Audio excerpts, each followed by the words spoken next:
আসসালামু আলাইকুম। আশা করি সবাই অনেক ভালো আছেন, সুস্থ আছেন। তো এখন বাজে হচ্ছে ভোর ৪টা। হয়তোবা আপনারা অলরেডি বুঝেই গেছেন আমরা কোথায় যাব। তো এই শীতে কার না খেজুরের রস খেতে ভালো লাগে? এই খেজুরের রস খাওয়ার জন্য মানুষ যে কি পরিমাণ পাগল, সেটা এই ভিডিওটা না দেখলে আপনি কখনোই আন্দাজ করতে পারবেন না। তো এই ৪টার সময় আমরা চলে আসছি এফডিসিতে। গাজীপুর জেলার কালিয়াকৈর থানার শফিপুরে এই এফডিসিটা অবস্থিত। তো এই এফডিসির ভেতরে কিন্তু প্রায় ৪০০টার মতো গাছ রয়েছে।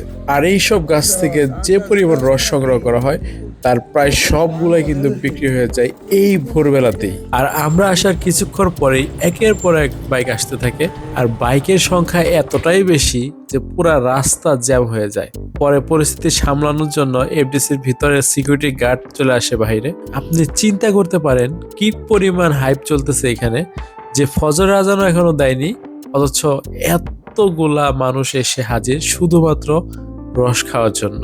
অবশেষে ধৈর্যের ভাত ভেঙে দেওয়া হলো এবং গেট খুলে দেওয়া হলো।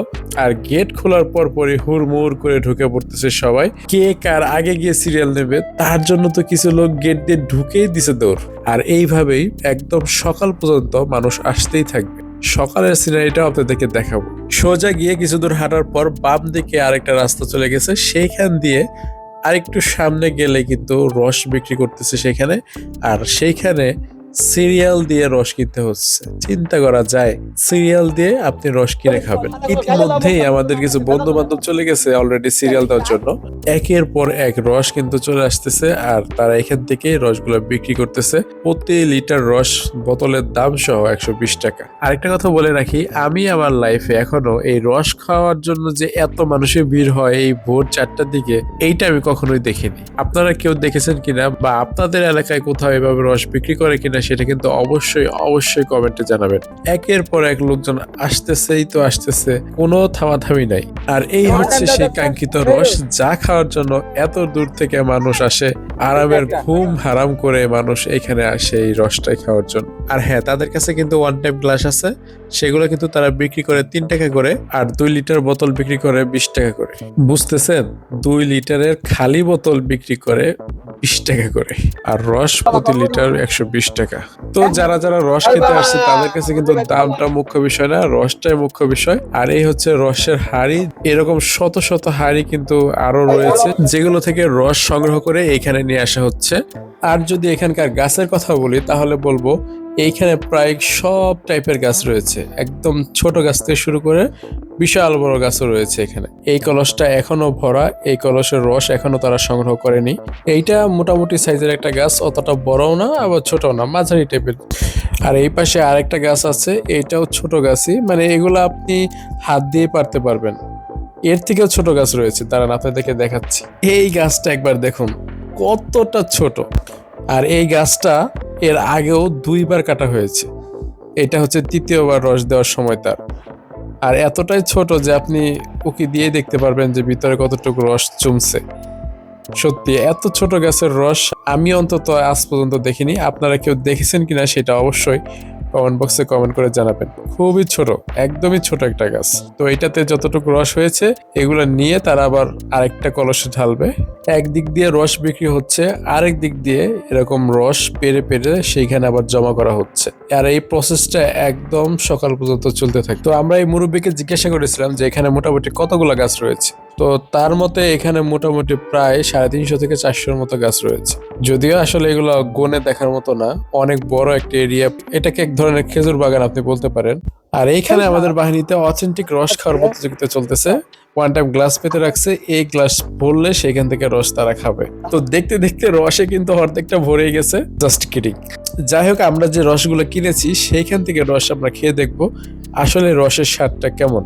তবে রসের কালারটা কেমন লাগতেছে আপনাদের কাছে সেটা কিন্তু অবশ্যই জানাবেন। আমার কাছে কেমন জানি লাগতেছে। তো যাই হোক, আমাদের বুলেট ভাই রসটা খেয়ে দেখবেন আসলে রসটা তার কাছে কেমন লাগে। তো আমাদের বুলেট ভাই এক চুমুকে ঢকঢক করে সবটুকু রস খেয়ে ফেললো। আর খাওয়ার পরে তার মুখের হাসি দেখে আপনি আবার ভাববেন না যে রসটা তার কাছে ভালো লেগেছে। মানে আপনার কাছে এতটা মিষ্টি মনে হবে না, রস যতটা মিষ্টি হয় ওই টাইপের একটা মিষ্টতা তার ভিতরে নাই। আমাদের গ্রামের ভাষায় যা বলে আর কি, এই রসগুলো একটু পাইনসা পাইনসা। তো অনেকেরই ধারণা এই রসে পানি মেশানো হয়েছে। তো এখানে ২টা মত পাবেন। তো কারো কারো মতে যেহেতু ছোট গাছ, নতুন গাছ, সেই হিসাবে একটু কম মিষ্টি হতে পারে, আবার যারা রস খেয়ে অভ্যস্ত তাদের কাছে এই রসগুলো একটু ঘোলাটে মনে হবে, মানে পানি মিশাইছে এরকম কিছু একটা মনে হতে পারে। তবে এখানে আরেকটা প্রমাণ আপনাদেরকে দেই, এই যে গাছটা দেখতে পাচ্ছেন এই বাগানের সবচেয়ে ছোট গাছ, তো এই গাছ থেকে এখনো ফোটায় ফোটায় রস পড়তেছে। তো সেই রসটা যদি একটু জমিয়ে আপনি একটু মুখে দেন তাহলে এই রসটা আপনার কাছে খুবই ভালো লাগবে, অনেক মিষ্টি। কিন্তু যখন আপনি ওই বোতলের রস খাবেন সেইটা আবার কেমন জানি একটু পাইসা পাইসা হয়ে যায়, বিষয়টা কেমন জানি হয়ে গেল না। তো রস খালি করার পরে আবারও তারা কিন্তু পেতে রাখে, তো সেইখান থেকে আবার কিছু রস আমরা খেয়েছি, তো সেই রসটা আবার মিষ্টি আছে, মানে সকালে পাতা যে রসটা সেইটাও কিন্তু মিষ্টি আছে। তো যাই হোক, আমরা আরেকটু ভালো রসের সন্ধানে ঘুরতে ঘুরতে একটু ভিতরে চলে গেলাম।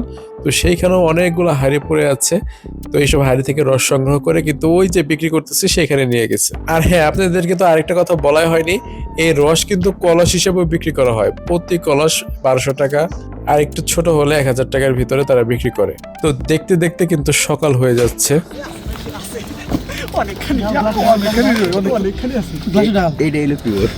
আর এইখানে কিন্তু আমাদের বিটল বাহিনী আরো একটা গাছ থেকে রস পেরে ফেলেছে, আর এইখানে কিন্তু ভালো পরিমাণে রস রয়েছে, আর এই রসটা 100% অথেন্টিক, এটা কোনো সন্দেহ নাই। তো এখন তারা এই রসটা খেয়ে দেখবে আসলে এই রসের স্বাদ আর বোতলের রসের স্বাদ কতটা পার্থক্য। সত্যি বলতে এই রসের স্বাদ অনেক অনেক ভালো ছিল, বোতলেরটার সাথে কোনো মিল নাই। আপনারা যদি কখনো এখানে আসেন তাহলে অবশ্যই এইভাবে একটু ট্রাই করে দেখবেন, অন্তত এই যে ওয়ান টাইম গ্লাস আছে সেই গ্লাসগুলো পেতে রাখবেন, 5 মিনিট পেতে রাখলেই একটা ভালো পরিমাণের রস আপনারা পেয়ে যাবেন। তারপরে খেয়ে দেখবেন আপনি বোতলে যতটুকু রস খেয়েছেন আর এখন যেটা খাচ্ছেন দুইটার মধ্যে ভালো পরিমাণের পার্থক্য আপনি লক্ষ্য করবেন। ভালো পরিমাণ বলতে কি আকাশ আর পাতাল পার্থক্য। আর এই সত্যতাটা আপনাদের কাছে জানতে চাই, যারা যারা এখানে আসছিলেন রস খাওয়ার জন্য বা খেয়েছেন তারাই বলেন এখানকার রস আপনাদের কাছে কেমন লেগেছে, বোতলের রস প্লাস এই ধরনের রস যেটা আমরা এখন দেখালাম আপনাদেরকে। তো দুইটা রসের মধ্যে কি আদৌ পার্থক্য আছে কিনা সেটা আপনারা যারা যারা খেয়েছেন তারা একমাত্র বলতে পারবেন, আর আপনাদের কমেন্ট অবশ্যই আশা করতেছি। তো দেখতে দেখতে কিন্তু সকাল হয়ে গেছে, এখন প্রায় 6:30টার মতো বাজে। তো এখনো দেখেন কি অবস্থা, এখনো মানুষের কি পরিমাণ ভিড়।